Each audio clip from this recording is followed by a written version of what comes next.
Underlying love, beneath the surface it lies, in the whispers of secrets and unspoken ties, caught between the heart's gentle tug and the dance of romance, in the arms of love.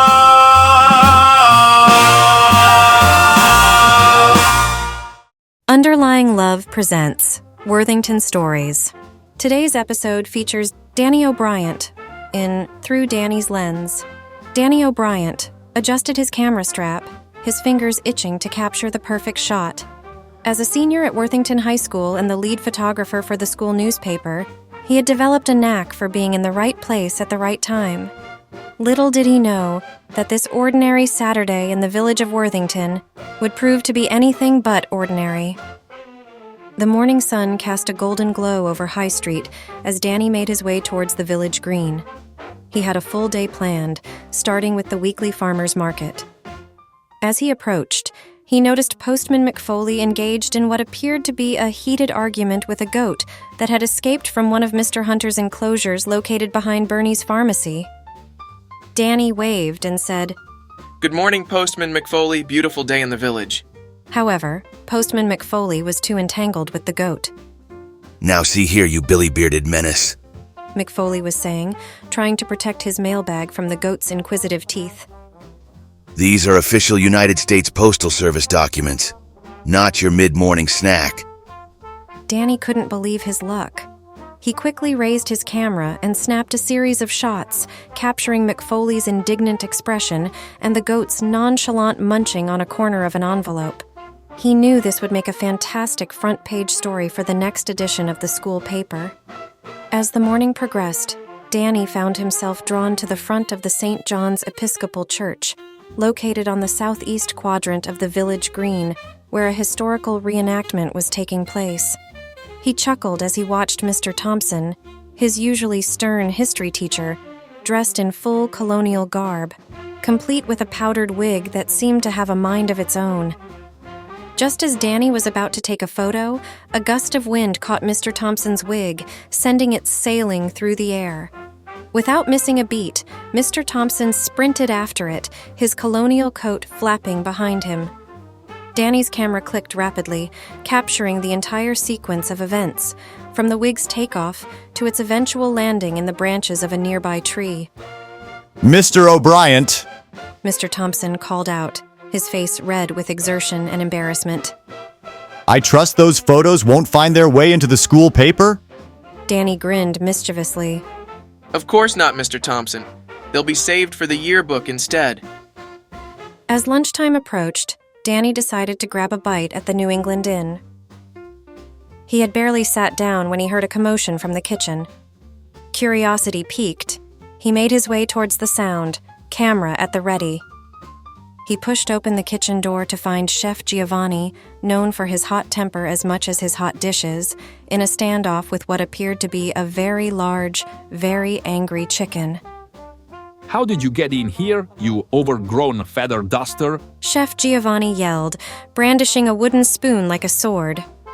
Jimmy, the bartender, looked in horror. The bird, apparently unimpressed by the chef's culinary credentials, let out an indignant cluck and flapped its wings, sending flour and various ingredients flying through the air.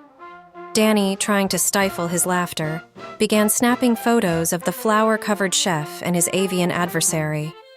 The resulting images, which he later titled "Food Fight, Foul Play in the Kitchen," would go on to win him first place in the state's youth photography contest.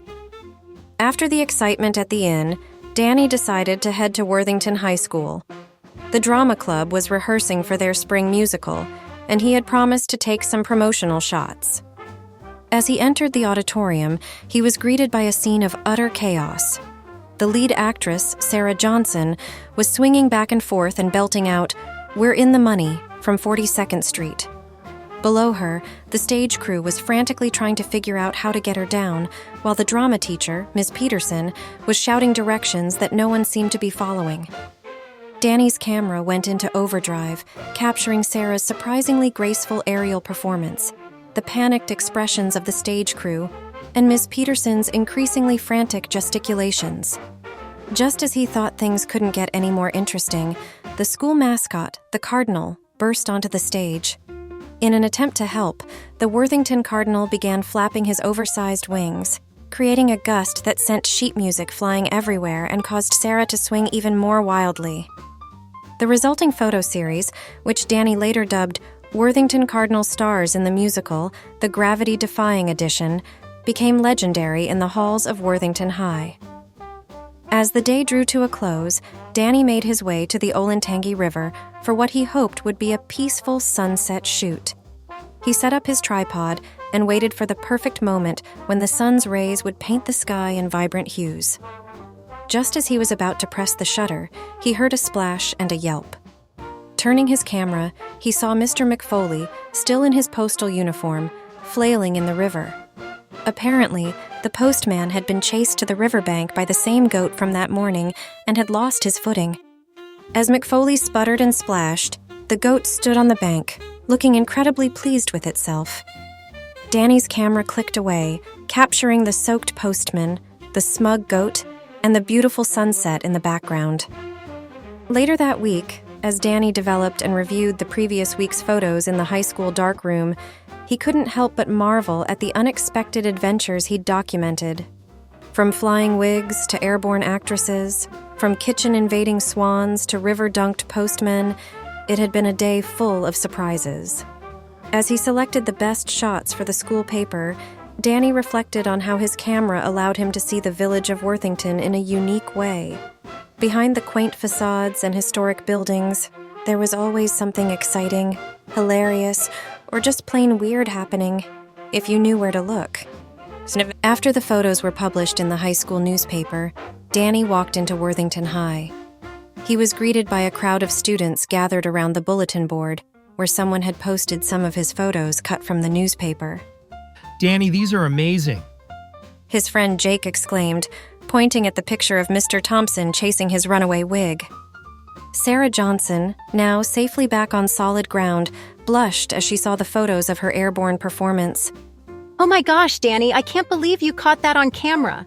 Even Mr. Thompson, passing by with a new, more securely fastened wig, grudgingly admitted, Well, Mr. O'Brien, I suppose I should commend you on your quick reflexes, though I still maintain that the colonial sprinting event was a legitimate part of our reenactment. As Danny made his way to his first class, he overheard snippets of conversation, all centered around his photos. He couldn't help but smile, knowing that through his lens, he had managed to capture the spirit of Worthington, a place where the ordinary and extraordinary often collided in the most unexpected ways. Later that day, as he sat in the school newspaper office, Danny began to write the captions for his photos. He paused, looking out the window at the bustling village beyond. In that moment, he realized that his camera was more than just a tool for taking pictures. It was a way to tell stories, to preserve memories, and to show people the magic that could be found in everyday life. As he left the high school, Danny felt a surge of excitement. Tomorrow was another day, and in Worthington, that meant another opportunity for adventure. With his trusty camera by his side, he was ready to capture whatever the village had in store.